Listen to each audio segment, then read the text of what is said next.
જય Hind my dear students. આજે આપણે બરુની ગોળીને સંપર્ક વડે વિદ્યુત ભારિત કરી અને આ વિદ્યુત ભારિત કરતા મળતા પ્રયોગના તારણો અંગેની આપણે ચર્ચા કરીશું। તો સૌપ્રથમ બરુની ગોળી એટલે કે પીત બોલ, થર્મોકોલ જેવી હલકી અથવા તો પોલિસ્ટાયરીનની ગોળીઓ પણ આપણે લઈ શકીએ છીએ। તો સૌપ્રથમ આપણે આકૃતિઓને ધ્યાનમાં લઈશું કે જેમાં પ્રથમ આકૃતિમાં એક દ્રઢ આધાર પર બે રેશમની દોરી વડે હલકી બરુની ગોળીઓ લટકાવેલી છે। આ અગાઉ આપણે પહેલાથી પ્લાસ્ટિકના સળિયાને ફર વડે ઘસી વિદ્યુત ભારિત કર્યા બાદ આ ગોળીઓના સંપર્કમાં પ્લાસ્ટિકના સળિયાને લાવતા સંપર્ક કર્યા બાદ ગોળીઓ પર ઋણ વીજભાર જમા થાય છે અને પરિણામ સ્વરૂપે તમે જોઈ શકો છો કે આ બંને ગોળીઓ એકબીજાથી દૂર જાય છે। હવે આપણે ત્યાર પછી બીજી આકૃતિને ધ્યાનથી જોઈએ તો એ આકૃતિ આપણને એ દર્શાવે છે કે એવી જ ફરી પાછી બરુની બે ગોળીઓ લીધી છે, પરંતુ આ વખતે આપણે એમને કાચના સળિયાને રેશમના કપડા વડે ઘસ્યા બાદ વિદ્યુત ભારિત કર્યા પછી આપણે એમને સંપર્કમાં લાવીએ છીએ ત્યારે બરુની ગોળીઓ પર ધન વીજભાર જમા થાય છે અને તેમના વચ્ચે અપાકર્ષણ થાય છે, એટલે કે તેઓ એકબીજાથી દૂર જાય છે, એ આપણે જોઈ શકીએ છીએ।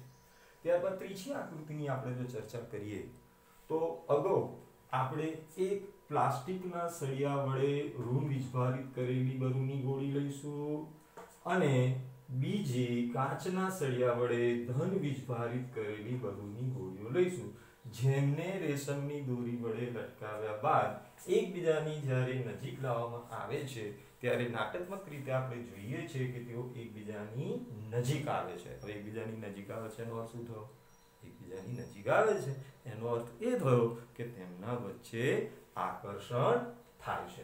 આ બધી આપણે કહી શકીએ કે વિદ્યુત ભારિત થવાની ક્રિયાઓ બે પ્રકારની છે।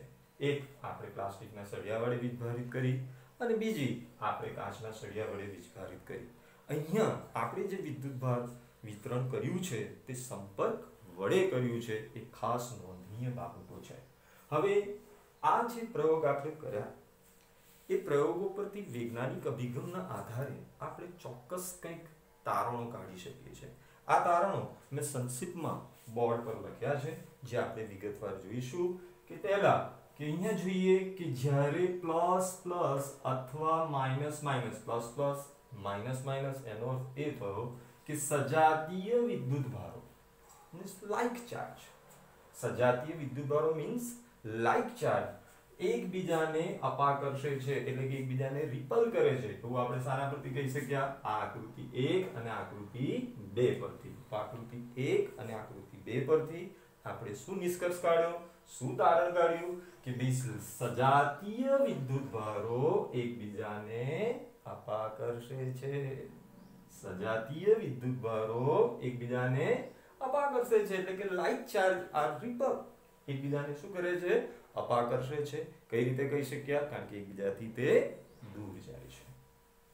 બીજી વાત આપણે નોંધીએ તો ત્રીજી આકૃતિમાં આપણે જોયું કે ભાઈ પ્લસ માઇનસ એકબીજાને આકર્ષે છે, એનો અર્થ એ થયો કે એક પ્લસ છે અને એક માઇનસ છે, એટલે કે પોઝિટિવ અને એક નેગેટિવ છે, એટલે કે તે લોકો વિજાતીય છે, ટૂંકમાં અનલાઇક છે, લાઇક નથી। જ્યારે પહેલાવાળા કિસ્સામાં કેવા હતા?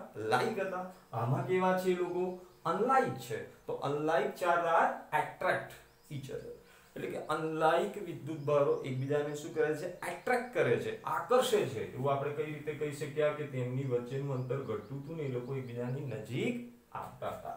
તો આ એક કારણ આપણે લીધું। હવે બીજી વાત આપણે કરીએ કે બરુની ગોળીઓ પર જે વીજભાર વિતરિત થયો એ વીજભાર આપણે કાચના સળિયા કે પ્લાસ્ટિકના સળિયાને તેમની સાથે સંપર્કમાં લાવવાથી થયું છે। તેથી કહી શકાય કે બરુની ગોળીઓ એટલે કે પિત્ત બોલ અથવા તો પોલિસ્ટાયરીનની ગોળીઓ એ સંપર્કથી વિદ્યુત ભારિત થાય છે। ચોથી વાત આપણે નોંધીએ કે આના પરથી આપણે એ પણ તારણ મેળવી શકીએ કે ભાઈ કાચના સળિયાને જ્યારે આપણે કાચના સળિયાના સંપર્કમાં લાવેલી બરુની ગોળીઓને એકબીજાની નજીક લાવીએ છીએ ત્યારે પણ તેમના વચ્ચે અપાકર્ષણ થાય છે. એનો અર્થ એ થયો કે કાચના સળિયા અને પ્લાસ્ટિકના સળિયા પરનો વીજભાર ભિન્ન હોવો જોઈએ. બીજી એક અગત્યની વાત નોંધીએ કે ભાઈ આપણે અત્યારે ધન વીજભાર અને ઋણ વીજભાર કહીએ છીએ. આમ તો પ્રણાલીગત રીતે આપણે શું જાણીએ છીએ, પરંતુ આ ઐતિહાસિક બાબત છે કે ભાઈ પ્લસ અને માઇનસ તે વખતે ઇલેક્ટ્રોન કે પ્રોટોનની શોધ થઈ નથી, પરંતુ પ્લસ ધન અને ઋણ વીજભારો આ બે પ્રકારના વીજભારોને અલગ અલગ ઓળખવા માટે તે વખતેના અમેરિકન સાયન્ટિસ્ટ બેન્જામિન ફ્રેન્કલિને ખાલી આકસ્મિક રીતે આમ જ પ્લસ અને માઇનસ એવા નામ આપી દીધા. એના પાછળ કોઈ વૈજ્ઞાનિક કારણ કે તથ્ય નથી, ફક્ત જુદા ઓળખવા માટે બેન્જામિન ફ્રેન્કલિને તે વખતે એમને ધન અને ઋણ વીજભાર એવા નામ આપી દીધા. અત્યાર સુધી એ લોકોની જાણ નથી કે અત્યારે ઇલેક્ટ્રોન અને પ્રોટોન છે, કારણ કે એ તો પછીની વાતો છે, આપણે પછીના વિડીયોમાં ચર્ચા કરીશું. બે પ્રકારના વિદ્યુત ભારોને આ બે પ્રકારના વિદ્યુત ભારો એટલે કે પોઝિટિવ અને નેગેટિવ વિદ્યુત ભારોને જુદા પાડતા ગુણધર્મને વિદ્યુત ભારનું ધ્રુવત્વ કહે છે, એટલે કે પોલારિટી કહેવામાં આવે છે. એટલે કે બે પ્રકારના વિદ્યુત ભારો મીન્સ પોઝિટિવ અને નેગેટિવ વિદ્યુત ભારોને જુદા પાડતા ગુણધર્મને વિદ્યુત ભારનું ધ્રુવત્વ કહે છે. આ પરથી આપણે કહી શકીએ કે પદાર્થ પરના જે આંતરિક ગુણધર્મોના કારણે અપાકર્ષણ કે આકર્ષણ પ્રકારનું બળ ઉદ્ભવવાનો જે ગુણધર્મ છે તેને પદાર્થ પરનો વિદ્યુત ભાર કહે છે. આ વિદ્યુત ભારના બે પ્રકાર છે, એક પોઝિટિવ અને બીજો નેગેટિવ. પરંતુ અત્યારે હાલ આપણે આ પ્રયોગ પરથી એ નક્કી નથી કરી શક્યા કે તે ઇલેક્ટ્રોન અને પ્રોટોન પરનો વીજભાર છે, કારણ કે એ તો પછીના મુદ્દાઓમાં આપણે ઊંડાણપૂર્વક એનો અભ્યાસ કરીશું. તો માય ડિયર સ્ટુડન્ટ્સ, આજે આપણે બરુની ગોળીના પ્રયોગો પરથી એના પ્રયોગોના તારણો અંગે માહિતી મેળવી. હું આશા રાખીશ કે તમને આમાં ખૂબ સારી રીતે સમજ પડશે. વિડીયોને વારંવાર પુનરાવર્તિત કરીને જુઓ તાકી તમારો કન્સેપ્ટ ક્લિયર થાય. જય હિન્દ, good bye my dear students, by.